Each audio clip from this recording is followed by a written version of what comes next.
Alkyl halide, तो alkyl halide के बारे में पूछा है, अंडरगोइंग न्यूक्लियोफिलिक बायमोलिकुलर, तो सब्सटीट्यूशन रिएक्शन है, मैं ऐसा कुछ तो बोला है। तो alkyl halide undergoing nucleophilic bimolecular substitution reaction, तो इसके बारे में हमें पूछा है। तो अल्काइल हैलाइड को हम आरएक्स लिख सकते हैं। तो अगर ये बायमोलिकुलर है, बायमोलिकुलर इसमें क्या रहेगा, तो एक और कोई तो मान लीजिए ये क्या बोलते हैं, हेलोजन ग्रुप रहेगा मान लीजिए, या कोई न्यूक्लियोफिलिक ग्रुप रहेगा कि जो यहाँ से पीछे से अटैक करेगा। तो जैसे ये पीछे से अटैक करेगा तो एक्स, हमने इसको x1 किया, तो ओवरऑल ये स्ट्रक्चर बाद में क्या हो जाएगा, x और यहाँ से r बन जाएगा। पहले पहले कैसा था स्ट्रक्चर, पहले था स्ट्रक्चर आर एक्स, बट लेकिन अभी ये x1 हो जाएगा ना, तो x1 r स्ट्रक्चर हो जाएगा।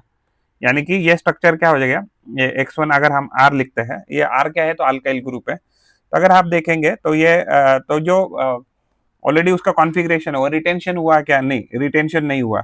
फॉर्मेशन ऑफ रेसिमिक मिक्सचर, नहीं रेसिमिक मिक्सचर कब बनेंगे, जब आपका SN1 रिएक्शन, तो ये कौन सा रिएक्शन है, तो ये SN2 रिएक्शन है। तो ये वन स्टेप प्रोसेस है।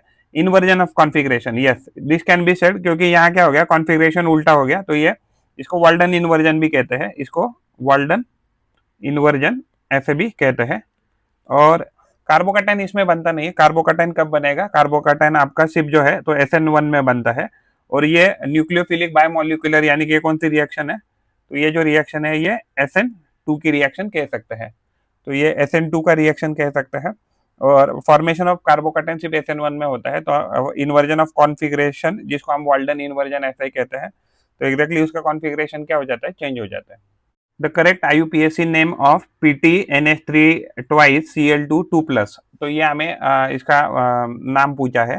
तो देखिए यहाँ कटायन है, तो ये कटायन होने के कारण जो मेटल है, तो मेटल का नाम नहीं चेंज होगा, तो लास्ट में तो कंपलसरी क्या आना चाहिए, तो लास्ट में जो है, लास्ट में उसका नाम जो है वो तो सेम ही रहना चाहिए, तो वो हम इसको प्लेटिनम ही लिखेंगे। तो ये प्लेटिनम तो लास्ट में आना चाहिए। तो प्लेटिनम यहाँ लिखा है, प्लेटिनम यहाँ लिखा है, और प्लेटिनम यहाँ लिखा है। अगर हम एनआईन की बात करते हैं, तो एनआईन के केस में ये जो निगेटिव है, तो ये इसका नाम है अमाइन, और इसका नाम है क्लोरो। तो अमाइन और क्लोरो में देखेंगे तो अल्फाबेटिकल में क्या आ जाएगा, अमाइन पहले आ जाएगा, लेकिन अमाइन के कितने यहाँ एग्जैक्टली मॉलिक्यूल है, तो 2 है। तो ये क्या आ जाएगा, तो यह आ जाएगा डाई अमाइन। तो ये डाई अमाइन आना चाहिए पहला। तो डाई अमाइन यहाँ है, डाई अमाइन यहाँ है, सब जगह तो डाई अमाइन है।